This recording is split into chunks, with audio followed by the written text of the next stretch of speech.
Hello दोस्तों, मैं आपकी राधिका और हमारे यूट्यूब चैनल पे आप सभी का बहुत बहुत स्वागत है। आज एक प्यारा सा करवा माता का गीत लाए हूँ। देखिए, जिस बहन के घर से मायके से करवा नहीं आता है, उसकी सासें कहती हैं कि तुम्हारा तो भाई नहीं आया करवा लेके, और तुम्हारी भाभी ने भेजा नहीं, तुम्हारी माँ ने नहीं भेजा, तो सभी को इंतजार रहता है कि मायके से ज़रूर करवा आएगा। तो उस उपलक्ष्य में ये गीत है, बहुत ही प्यारा गीत है। आप लोग सुनिए, आनंद लीजिए और सभी को करवा चौथ की हार्दिक शुभकामनाएं। आप गीत सुनिए, बहुत ही प्यारा गीत है। कहाँ से आवई करवा, करवा बड़ा सुंदर, करवा बड़ा सुंदर हो सखिया। कहाँ से आवई चुनरिया, चुनरिया लागई झालर, चुनरिया लाग झालर हो सखिया। कहाँ से आवई चुनरिया, चुनरिया लागई झालर, चुनरिया लागई झालर हो। कहाँ से आवई करवा, करवा बड़ा सुंदर, करवा बड़ा सुंदर हो सखिया। कहाँ से आवई चुनरिया, चुनरिया लागई झालर, चुनरिया लागई झालर हो। नैहर से आवई करवा, करवा बड़ा सुंदर, करवा बड़ा सुंदर हो सखिया। ससुरा से आवई चुनरिया, चुनरिया लागई झालर, चुनरिया लागई झालर हो सखिया। ससुरा से आवई चुनरिया, चुनरिया लागई झालर, चुनरिया लागई झालर हो। के करे न होइया जो पूजनवा, मांगई सब मांगनवा, मांगई सब मांगनवा नु हो सखिया। के घरे बाजई बाजनवा, मंगल होई भावनवा, मंगल होई भावनवा नु हो सखिया। के घरे बाजई बाजनवा, मंगल होई भाव, मंगल होई भावनवा, मंगल होई भावनवा नु हो।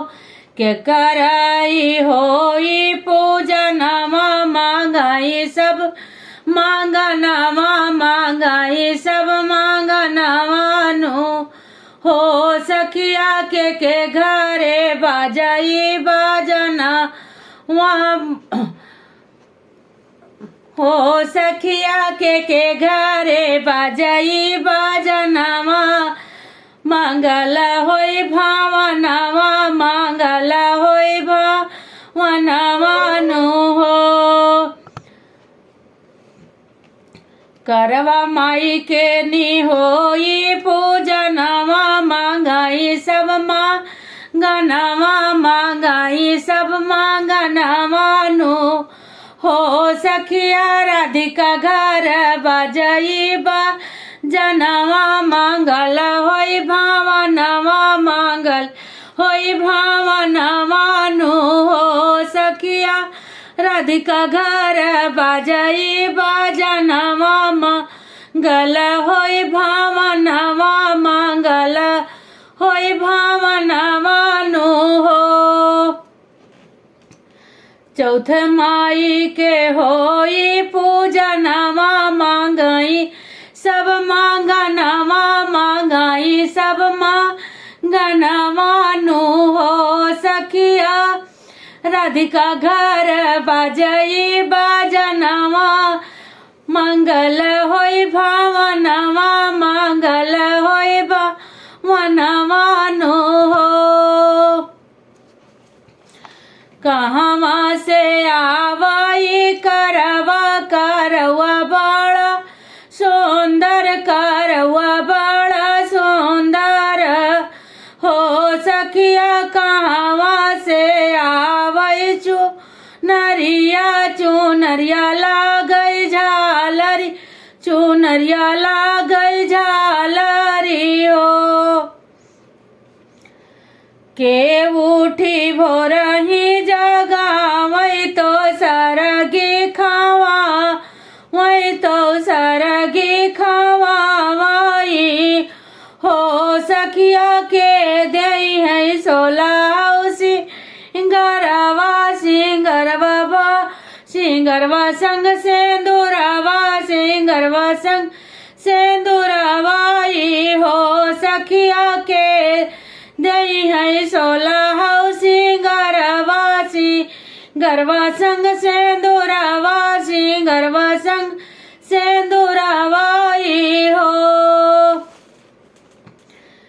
के उठी भोरही जगावई तो सरगी खावा वही तो सरगी खावा वही हो सखिया के दई है सोलह सिंगरवा सिंगरवा संग सेंदूरवा सिंगरवा संग सेंदूरवा हो सासु मोरी भोरही जगाई है तो सरगी खावाई है तो सरगी खावाई हाई हो सखिया पियावा जे दही है सोलह सिंगरवा सिंगरवा संग सेंदूरवा सिंगरवा संग सेंदूरवा हो सखिया पियावा जे दही है सोलह सिंगरवा